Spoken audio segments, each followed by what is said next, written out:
Assalamualaikum warahmatullahi wabarakatuh. Oke, jadi agar ini ada polisakarid seperti tadi ada di rumput laut kandungan polisakaridnya. Kemudian penyusun utamanya ini galaktan, ya, galaktan. Kemudian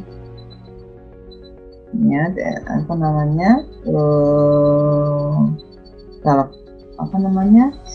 strukturnya itu galaktan, yaitu 36 anhidrol L-galaktosa, D-galaktosa, piranosa, dan ada metil D-galaktosa. Lalu pada prinsipnya adalah galaktan. Kemudian ini agar ini ester sulfat dari senyawa galaktan yang tidak larut air dingin, artinya dia mesti harus dilarutkan di air panas. Seperti tadi saya sampaikan, dia harus dilarutkan dulu dalam air panas untuk menyempurnakan pembentukan gelnya. Nah, tadi ada di dinding selnya, sebenarnya rumput laut penghasil agar-agar itu biasanya juga disebut agarofit. Nah, ini galaktan rantai linier, netral maupun sudah berasosiasi dengan, jadi galaktan itu rantai linier, ada dua yang sudah berasosiasi dengan metil maupun yang netral. Nah, kalau yang agarus ini netral ya. Sedangkan kalau yang agaropektin dia teresterkan dengan asam sulfat. Ini lebih jelasnya di sini. Ini agarus penyusunnya. Nah, agaropektin ini ada sulfatnya. Nah, ini semakin tinggi kandungan agarusnya, semakin bagus kualitas agarnya, semakin murni agarnya. Nah, sementara kalau yang agaropektin karena ada ester sulfat yang teresterkan di situ, itu sangat mengganggu pembentukan gelnya. Ya. Nah, ini kenapa dia netral, ya, karena itu tadi saya jelaskan bahwa pada saat ekstraksi getah dari dinding selnya yang bisa nanti membentuk gel, ada perusakan dinding selnya dengan menggunakan air panas, biasanya menggunakan asam, lalu cepat-cepat dinetralkan supaya terbentuk agarusnya itu maksimal. Ini galaktan netral, ada gugus sulfatnya itu adalah agaropektin. Nah, ini bisa dipisahkan.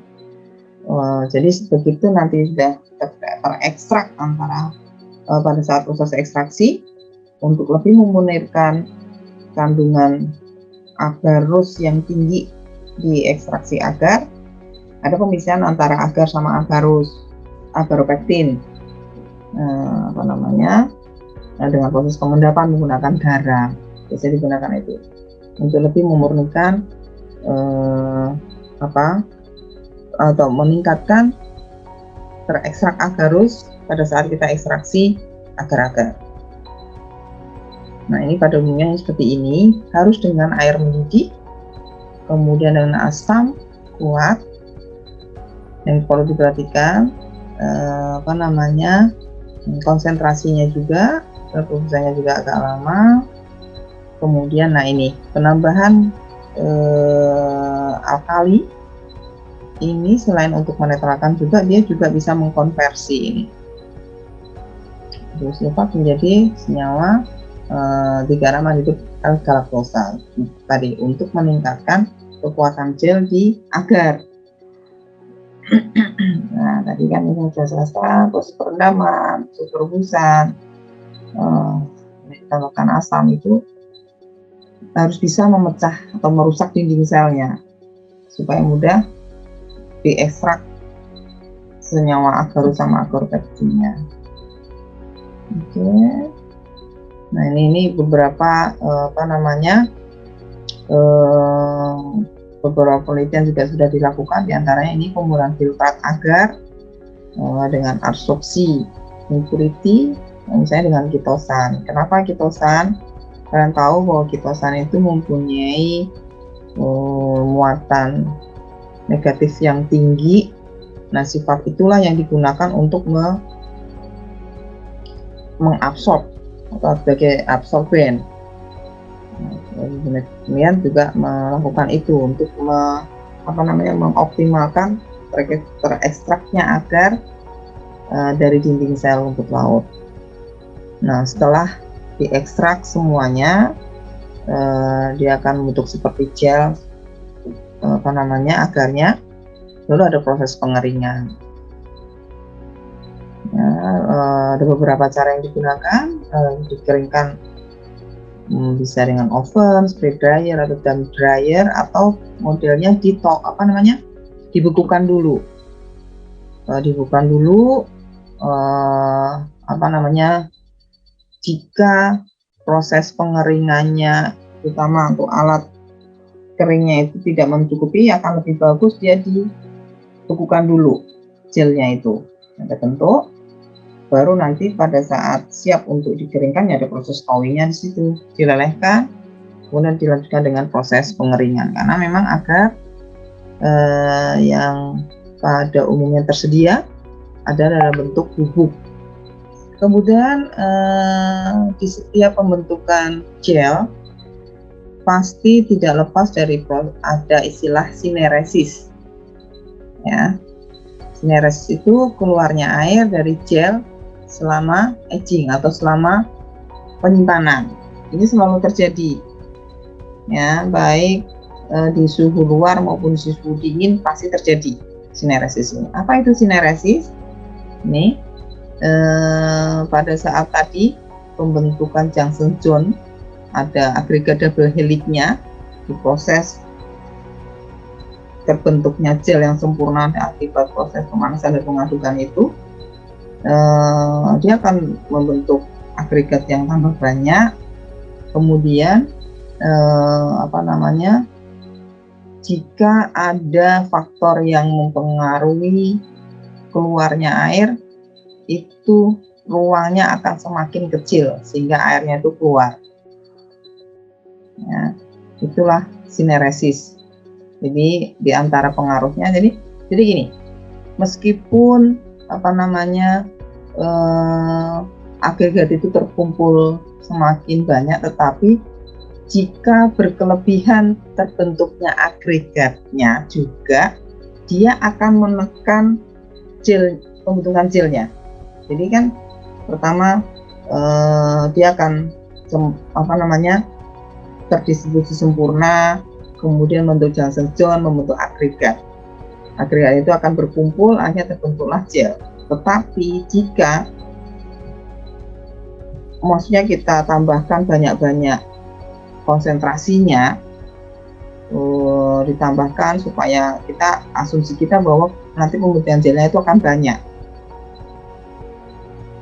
Meskipun terjadi agregat tambah banyak, bukan berarti dia menguatkan kekuatan gel, tetapi justru akan mempercepat proses sineresis. Begitu dia terbentuk gel, dia akan saling menekan agregat itu.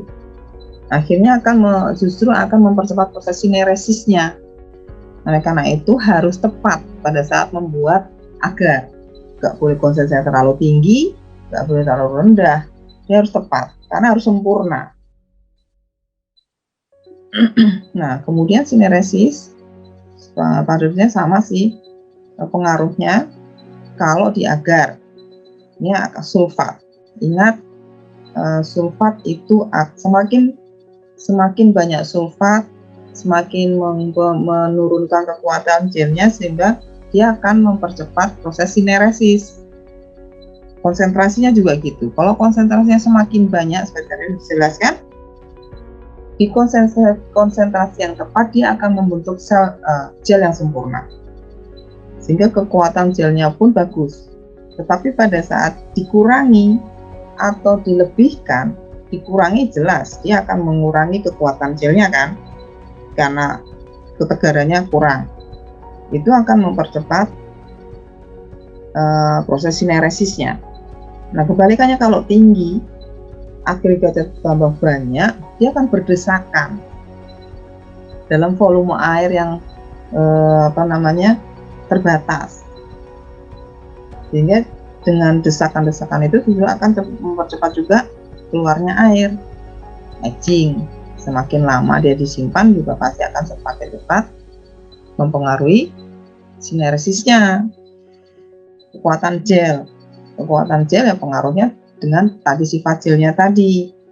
Kalau kekuatan gelnya tinggi, dia tidak cepat sineresisnya.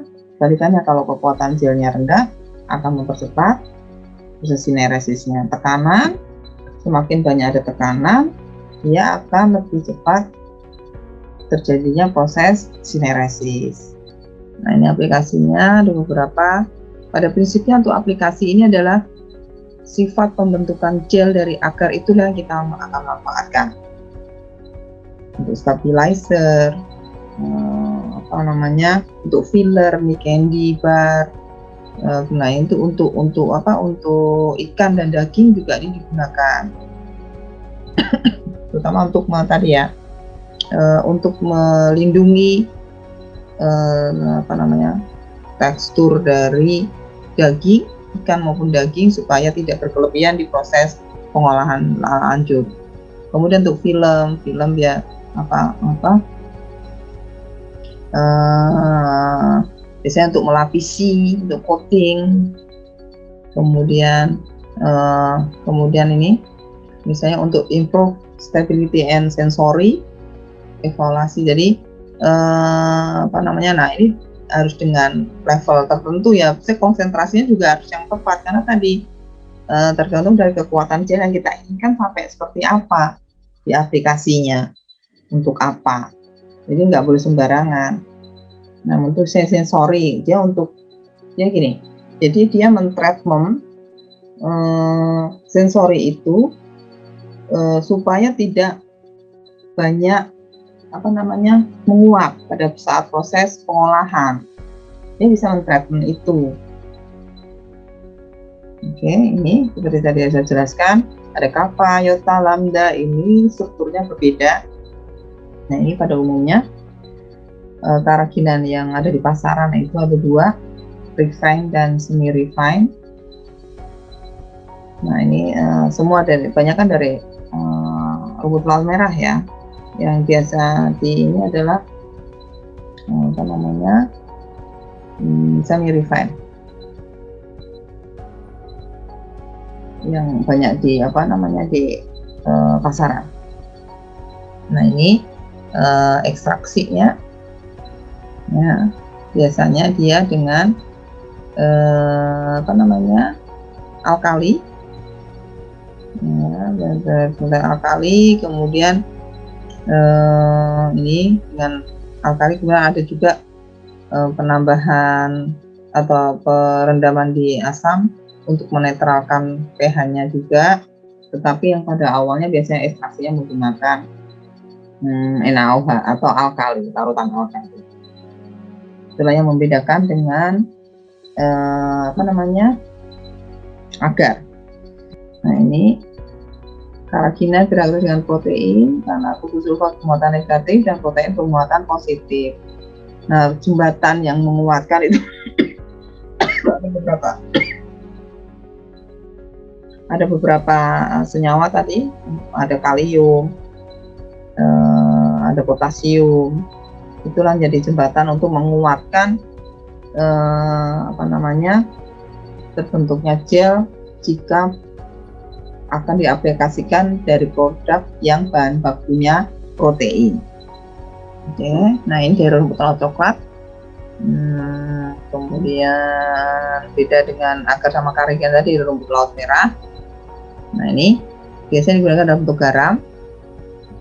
Kenapa harus dengan garam? Karena dia akan lebih kuat atau lebih optimal kerja gelnya jika dia berikatan dengan garam.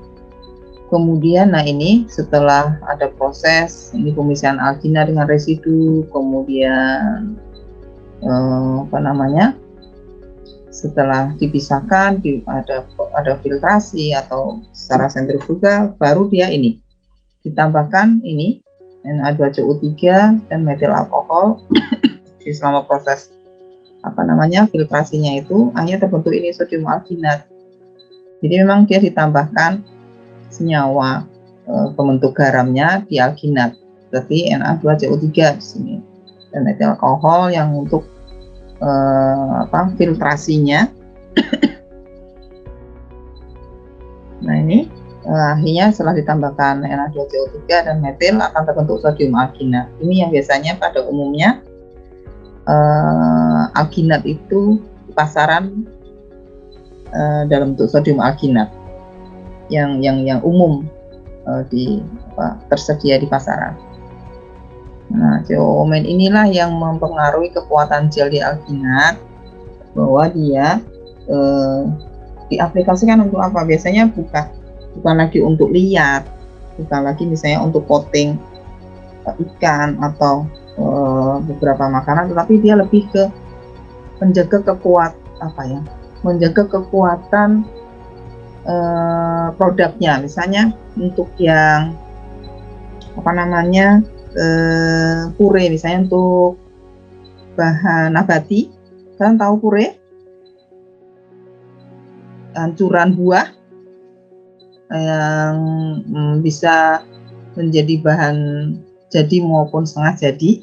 Maksudnya kalau bahan jadi ya kita bisa manfaatkan itu, kalau yang setengah jadi dia bisa menjadi bahan baku untuk produk olahan yang berikutnya. Nah, pure itu kan hancuran daging buah. Supaya dia tidak ada pemisahan, supaya stabil purenya, kan biasanya kalau tanpa ada bahan pengikat, kalau dibiarkan dia akan memisah antara filtrat dan ampasnya. Tetapi untuk menjaga kualitas dari pure, dia harus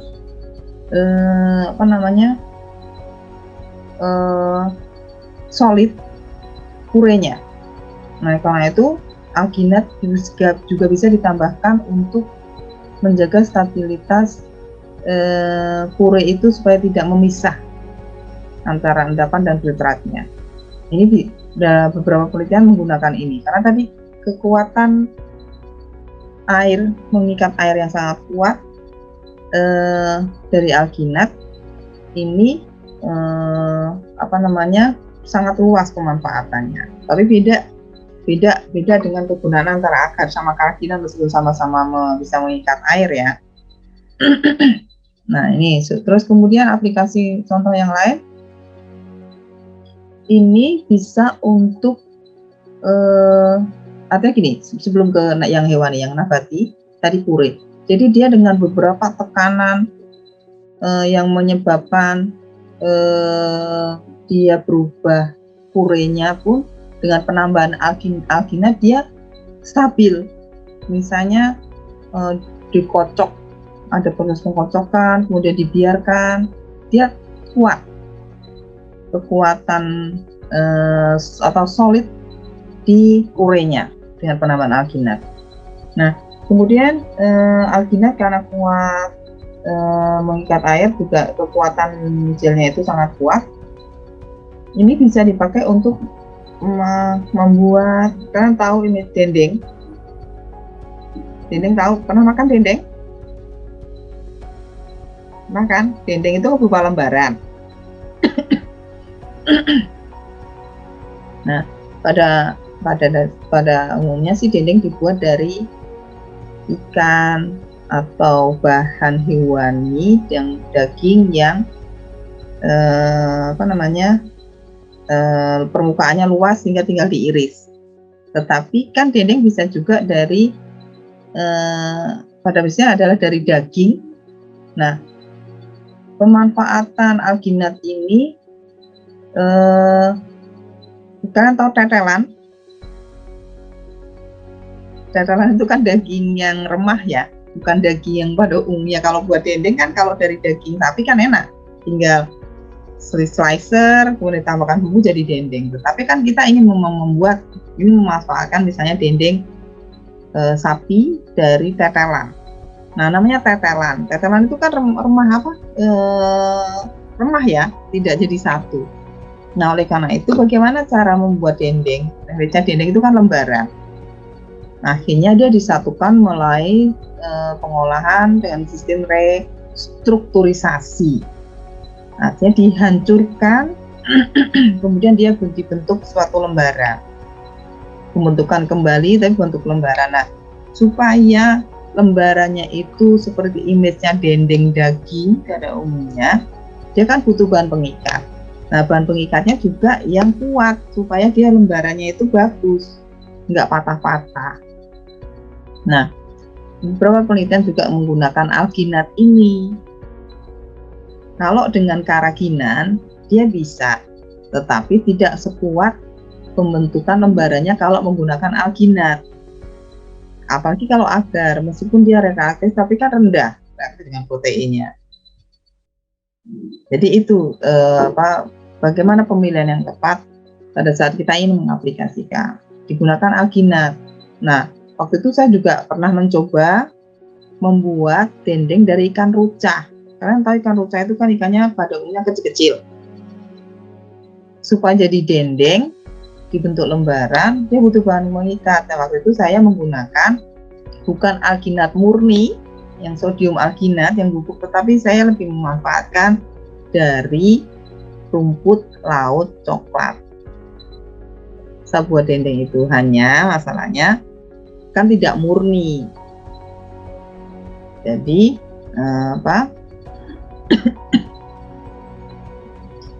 tidak maksimal. Tapi saya juga waktu itu membuat dari sodium alginat juga sih. Memang lebih bagus kalau membuat dendeng giling ikan rucahnya dari menggunakan bahan pengikat bubuk alginat. Tetapi kalau dari rumput laut, karena dia ada polisakarid yang lain juga, dia akan berpengaruh di tekstur dendengnya. Nah, prinsip itu kita bisa gunakan. Oke, ini. Oke, jadi itu pada prinsipnya itu di alginat. Nah, ini beberapa alginat di pasaran, bisa dalam bentuk asam, dalam bentuk sodium, dalam bentuk kalsium. Nah, ini pun pemanfaatan juga berbeda-beda. Nah, sifat asam alginat tidak larut dalam air, tetapi larut dan akan mengembang di asam misalnya, sehingga dia dipakai untuk tablet, makanan diet, bahan pengikat. Kalau sodium dia meningkatkan vikositas. Kemudian yang kalsium dia bisa bentuk pengemulsi dan seterusnya. Jadi ini tipenya apa, kita yang pilih yang tepat, kita manfaatkan untuk apa. Assalamualaikum warahmatullahi wabarakatuh.